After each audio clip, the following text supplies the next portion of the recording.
प्रिय बंधूंनो, येशूच्या नावानं आपल्याला प्रेमपूर्वक शुभेच्छा. तुम्ही ठीक आहात का?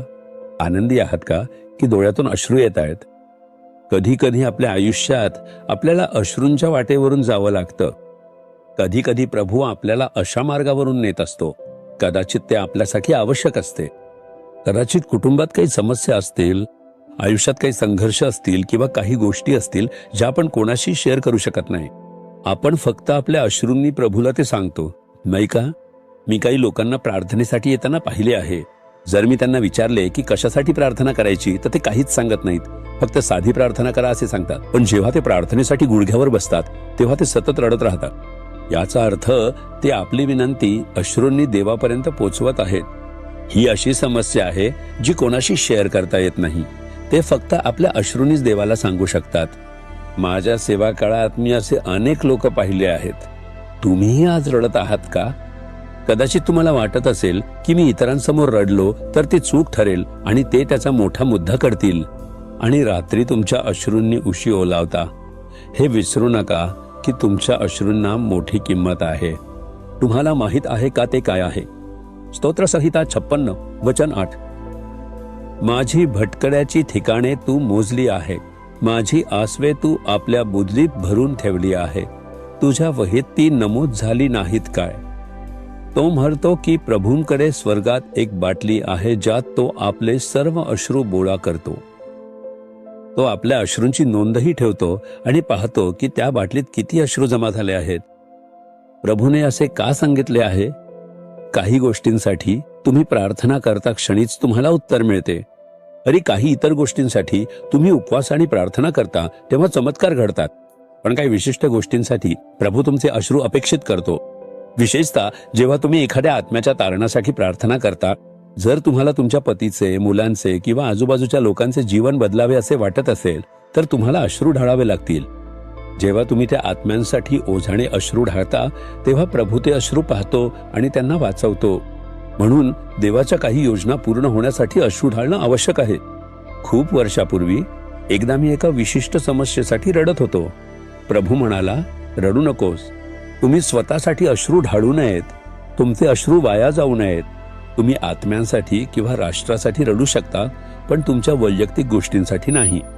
तेव्हापासून मी स्वतःला समर्पित केले. म्हणालो, ठीक आहे प्रभू, आता कोणी मला दोष दिला, उपहास केला किंवा दुखावले तरी मी अजिबात रडत नाही. कधी काळी मी खूप संवेदनशील होतो आणि रडायचो, पण आता तसे नाही. आता प्रभूला जसे हवे आहे तसे मी फक्त राष्ट्रांसाठी आणि इतर लोकांसाठीच अश्रू ढाळतो. मला माहित आहे की प्रभू हे अश्रू गोळा करत आहे.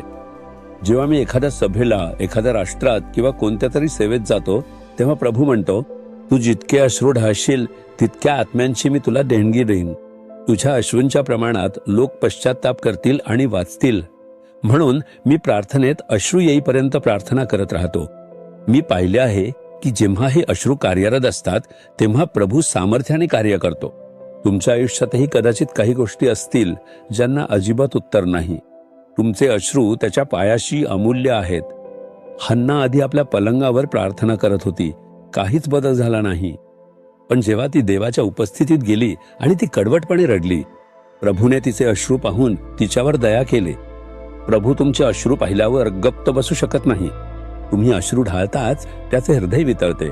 तो लगेच एखादे चमत्कार करतो. तो तुमच्या अश्रूंची नोंद ठेवतो. म्हणून तुमची अश्रू वाया घालवू नका. उगाच बसून रडू नका. माणसांसमोर रडू नका. हे असं का आहे असं विचारून स्वतःबद्दल विचार करत रडू नका. येशूच्या पायाशी जा आणि त्याच्यासमोर तुमचे अश्रू ढाळा. त्याला अब्बा म्हणून हाका आणि सांगा, हे तुझ्याशिवाय मी कोणाला सांगू? तो तुमचे अश्रू गोळा करेल आणि तुम्हाला उत्तर देईल.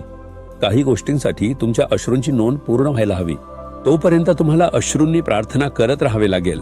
आज प्रभू म्हणतो, मुली मुला, मी तुझे अश्रू मोजतो. ते माझ्या डोळ्यांसमोर स्वर्गात आहेत. मी तुझ्यासाठी एक चमत्कार करीन. तुझे अश्रू आनंदाच्या अश्रूंमध्ये बदलतील. त्याने हन्नाचे अश्रू आनंदाच्या अश्रूमध्ये बदलले नाहीत का? दावीदने सर्व काही गमावले आणि तो इतका रडला की त्याची सगळी ताकद संपली. त्याने त्याला गमावलेली सर्व काही परत दिली नाहीत का आणि त्याला आनंदी केले नाहीत का? प्रभू तुझ्यासाठीही हे करेल. राजा हिजकियाने आपल्या आजारी खाटेवर रडला. प्रभूने त्याला बरे केले आणि त्याच्या आयुष्यात 15 वर्षे वाढवली आणि त्याला आनंद दिला. तो तुझ्यासाठीही हे करेल. तो तुझ्या अश्रूंची नोंद ठेवणारा देव आहे. प्रभू, या मुलाकडे पहा. हे एकटेच रडत आहेत. हे एकांतात अश्रू ढाळत आहेत. हे विचार करत आहेत. मी त्या गोष्टीचा विचार केला तरी माझे डोळे पाणवतात. माझे अश्रू कोण पाहिल? तू त्यांच्या अश्रूंची नोंद ठेवतोस आणि त्यांना बाटलीत साठवतोस. या मुलासाठी आता एखादे चमत्कार कर. त्यांच्या अश्रूंना उत्तर दे. आजही त्यांना एखादे चमत्कार दिसू दे. आजही त्यांच्या आयुष्यात एखादे चमत्कार घडू दे.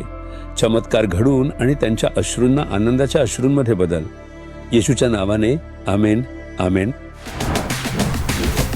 जीसस रिडीम्ड मराठी ह्या यूट्यूब चॅनेलला सबस्क्राईब करा. सबस्क्राईब बटनावर क्लिक करा आणि बेल चिन्हावरही क्लिक करा.